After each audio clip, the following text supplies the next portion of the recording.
Hey, welcome back for another video, interviewing the Hux World, and today we're going to do the review on the Galaxy Note 8. Now, I have a confession to make in the door. Listen, I cannot keep my hands off my phone. It's kind of like what crack did to Pookie and New Jack. My phone, it just seems like it just keeps calling me and calling me. I can't help it.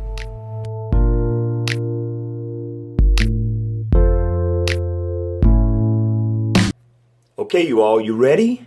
You ready to talk about the beast? Let's do this. First off, I'm still on the honeymoon with this thing. The intro expresses it to a T.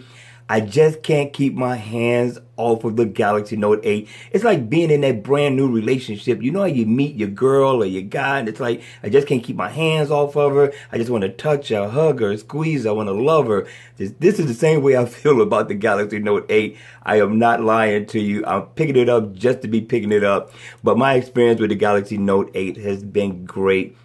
I've been having a lot of fun. Again, I'm still in the honeymoon phase with this, and it's been a great experience.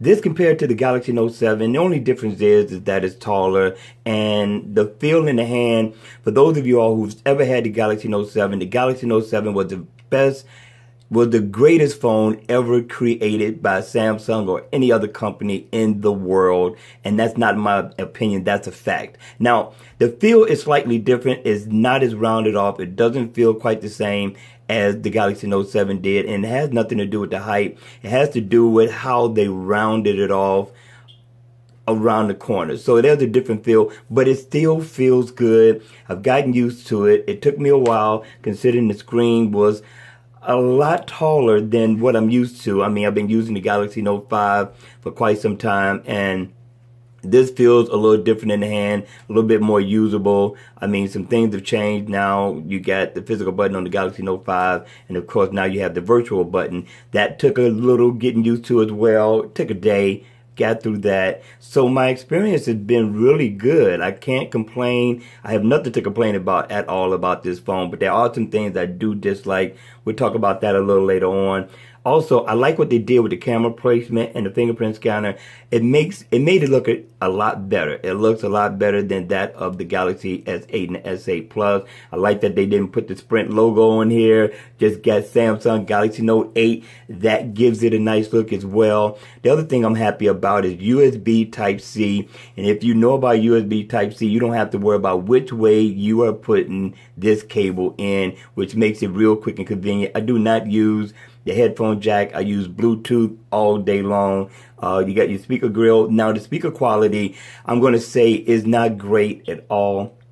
But if you're doing a voice call, you're going to have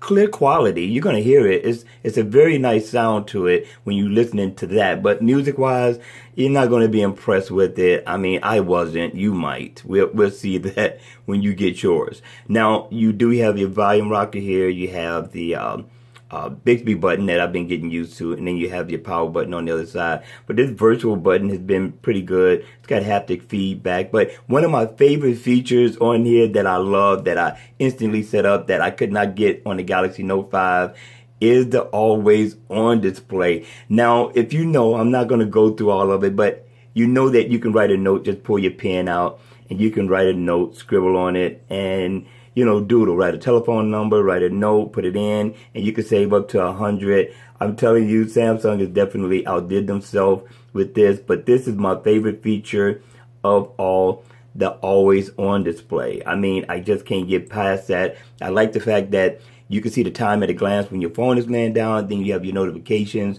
that come up under it, and on top of that, I did not know that Samsung has beefed up the application so far as customizing your always on display as well. So if you haven't checked that out, check that out. Now, the other thing is that this is running 7.1 out of the box. I mean, it's very fluid, it's very fast, it works well. I mean, the speed on here is very snappy. I mean, Samsung Galaxy Note 5 is the same way, but this one here, I mean, look at it. I mean, it goes, no problem. It's been real smooth. Video has been looking good on here. Now, the YouTube video, this 18.9 inch display, if I'm quoting it right, is, how can I say it? if you spread it out the whole screen, because this infinity display, yes, it looks good, it looks beautiful, it curves very nice on both sides. I like how it looks when you're watching the video. But if you spread it out, because it gives you that option to do so, then it's going to take away from some of the video. Check that out. So I normally leave it as it is. It does not look bad. You're not going to notice. It's not going to be like having an iPhone X or 10 or whatever it is that they're calling it, where that little bar at the top is going to get in the way. But just check that out. It's not bad. I'm working around it. So other than that, I mean, it still looks good. I mean, the settings are streamlined. I like that you can find everything.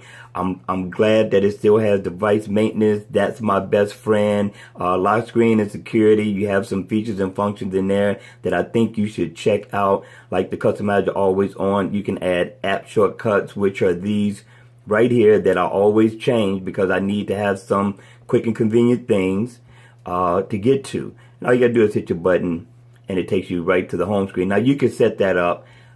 It does not come with default, but you can set it up where you can go straight to your home screen. So yeah, I'm liking it, guys. I mean, I'm having so much fun with it. This orchid gray looks really good. Now this color, this orchid gray, looks different in different lighting. It's almost like a pearl paint job, right? So in the dark, I mean, it really looks like it's a purplish color. And in some lighting, it looks gray. And then in some other lightings, it looked like purple. I mean, this is like a flip-flop paint job from the old school, but it's still cool. So I've been having a lot of fun, guys. But let's go ahead. Let's talk about these specs for a second. Now, the back camera is a 12 megapixel camera, right? Taking pictures with this thing has been beautiful. That's a whole new different video. I mean, that live focus and that dual capture has made taking pictures great. I've never took this many pictures before. I have never been into video taking so far as just doing it. This here you're going to have fun with if you decide to purchase the Galaxy Note 8. I've been having so much fun. I mean, the picture quality, the video quality has been phenomenal. The detailing, the saturation of colors. Samsung got down on this camera, and it's one to be reckoned with in 2017. Now, also this phone has 16 gigabytes, well, 16. This camera, this phone has 6 gigabytes of RAM, which helps with the processing power. It has a 33 milliamp hour, 3300 milliamp hour battery, which has been phenomenal. If you don't think you're going to make it through a whole day, let me tell you, take my word for it. I've done a video on it. This is going to take you through the whole day and then some. But if you're a light user, let me tell you this. You can possibly make it through 2 days. If you tweak your settings, you can possibly make it through 2.5, possibly 3. And that's all based off of how you use your phone. So the battery department is tremendous. I'm having fun. You can lay your phone down and come back. You still got great battery life yet left. So this has been great, guys. I really have enjoyed the Galaxy Note 8. I mean, one of the other things that I'm glad that they brought that didn't come with the Galaxy Note 5 was the IP68 water and dust resistant. I could not, clean off my phone the way I wanted to, just throw it up under the sink and just watch it like I did with the Galaxy Note 7.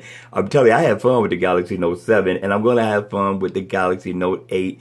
And I like that I could do that. That has been real cool. It's been fun. But one thing I do want to talk about is the iris scanner and the facial recognition. Now, hit me in the comment section below if you got the Galaxy Note 8. Let me know what your experience was with the facial recognition and the iris scanner. And I'm not really talking about the security aspect. I'm just talking about the functionality and how it works. With me, it was a hit or miss. I don't know if it's my irises, but I do not like the fact also that I have to take my glasses off, put them back on in order for the facial recognition or the iris scanner to work. Now, the fingerprint scanner on the back, yeah, that's a bad placement. I get that. They could have put it in the middle, but I'm thinking this is still a good look. I got what I needed to be able to get to my home screen. I only use the fingerprint scanner for Samsung Pay and my bank account. That's the only thing, because in order to get there, you do have to finagle the phone in order to hit it, and occasionally you will still hit the lens regardless of the separation of the placement between the camera and the fingerprint scanner. That's okay, but it does work. I mean, all in all, it's still good to use. I just like to have my phone laying down, and if I need to go into it, all I had to do was hit the button on the Galaxy Note 5 and it came right up. And I can't do that with this, with the security. So what I did is I cut it off, and now I can get to my home screen just by pressing it, and it takes me right there. Bypasses the lock screen. That's what I want. I need easy access. I'm not really worried about security. If I want to use security, we have secure folder in here that I can use if I feel that insecure about the information that's in my phone. Right now, I'm pretty cool with where I'm at. But I want to talk about a couple other things that I didn't get a chance to talk about that I've experienced that I didn't have on the Galaxy Note 5 that I'm glad that's back. And that's the Edge panel. I'm loving the Edge panel. I'm loving the new application that they've added to the Edge panel as well.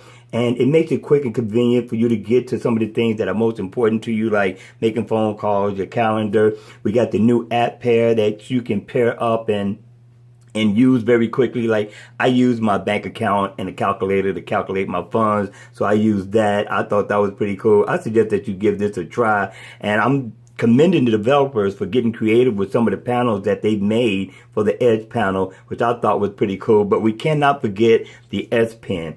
Now the S Pen is one to be reckoned with. It sets this apart from any other phone. You can move this around, get it out your way if it's in your way, and you can get rid of it if you want to. That would be your choice. We're going to leave it right here. Now, some of the new things that it has is that it has created notes. I haven't used that. I'm not really into note taking.